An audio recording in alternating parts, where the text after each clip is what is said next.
Bandit queen film सबने देखी होगी, जिसमें फूलन देवी के किरदार ने सबको हैरान कर दिया था, जिसमें कैसे एक महिला अत्याचार और यौन शोषण का शिकार बनी थी। ये देखना भी दर्दनाक था, लेकिन फिर देखा गया कि कैसे वो डाकू बनी, जिसके नाम से बड़े बड़े डाकू कांपने लगते थे। फूलन देवी की कहानी जातिगत अन्याय, लिंग आधारित हिंसा और विरोध का प्रतीक बन गई, जिसे बाद में बैंडिट क्वीन के नाम से जाना गया। 80 के दशक में फूलन देवी का नाम फिल्म शोले के गब्बर सिंह से भी ज्यादा खतरनाक बन चुका था। कुछ महिलाओं को फूलन देवी की धमकी और मिसाल देते अक्सर सुना जाता था। कहा जाता था कि फूलन देवी का निशाना बड़ा अचूक था और उससे भी ज्यादा कठोर था उनका दिल।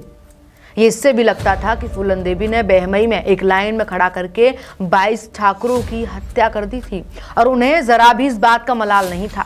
जानकारी के लिए बता दें, फूलन देवी 1980 के दशक के शुरुआत में चंबल के बीहड़ों में सबसे खतरनाक डाकू मानी जाती थी। उनके जीवन पर फिल्में भी बनी, लेकिन पुलिस का डर हमेशा उन्हें सताता रहता था।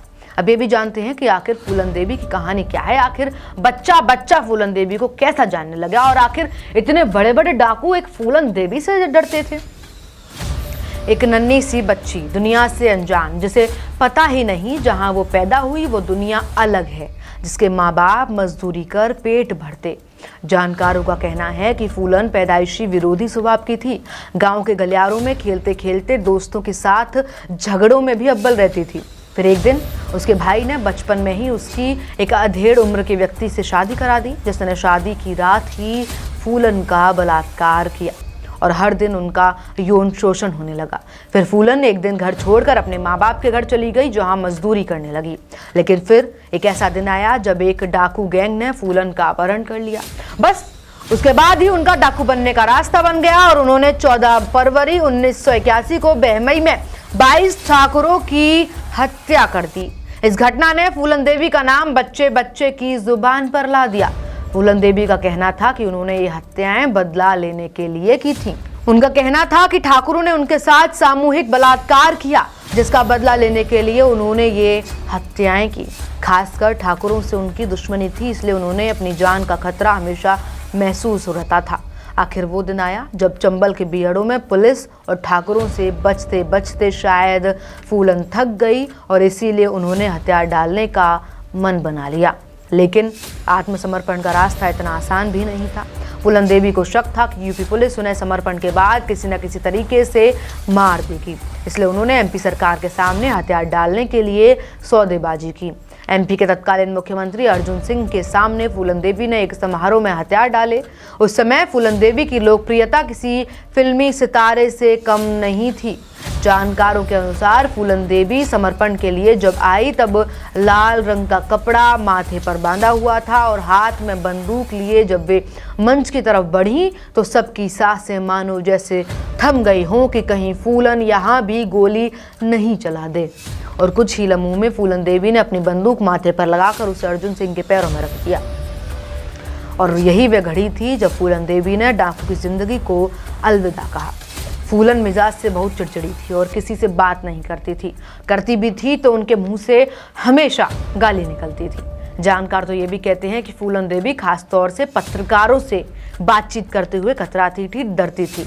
फूलन देवी का आत्मसमर्पण एक लैंडमार्क बन गई थी, क्योंकि उनके बाद चंबल के बीहड़ों में सक्रिय डाकुओं का आतंक धीरे धीरे खत्म होता चला गया। चंबल के बीहड़ों में सक्रिय डाकू कई प्रदेशों की सरकारों के लिए बहुत बड़ा सिरदर्द बने हुए थे और कुछ इलाकों में तो उनका हुक्म टालने की हिम्मत तक नहीं होती थी। फूलन देवी ने 1983 में आत्मसमर्पण किया और 1994 तक जेल में रही। 1994 में फूलन जेल से छूट गई। उमेश सिंह से उनकी शादी हुई और फिर शुरू हुई राजनीतिक पारी। 1996 में मिर्जापुर से सांसद चुनी गई। समाजवादी पार्टी ने जब उन्हें लोकसभा का चुनाव लड़ने के लिए टिकट दिया तो काफी हो हल्ला हुआ कि एक डाकू को संसद में पहुंचाने का रास्ता दिखाया जा रहा है। लेकिन फूलन सांसद बनी। चंबल के घूमने वाले अब दिल्ली के अशोका रोड के शानदार बंगले में रहते हैं। 1998 में हार गई पर फिर 1999 में वहीं से जीत गई। 25 जुलाई 2001 को शेर सिंह राणा फूलन से मिलने आया। इच्छा जाहिर की कि फूलन के संगठन एकलव्य सेना से जुड़ेगा। खीर खाई और फिर गेट के बाहर फूलन को गोली मार दी। कहा कि मैंने बेहमई हत्याकांड का बदला लिया है। 14 अगस्त 2014 को दिल्ली की एक अदालत ने शेर सिंह राणा को आजीवन कारावास की सजा सुना दी। अपने कुल 38 साल के जीवन में फूलन की कहानी भारतीय समाज की हर बुराई को समेटे हुए है।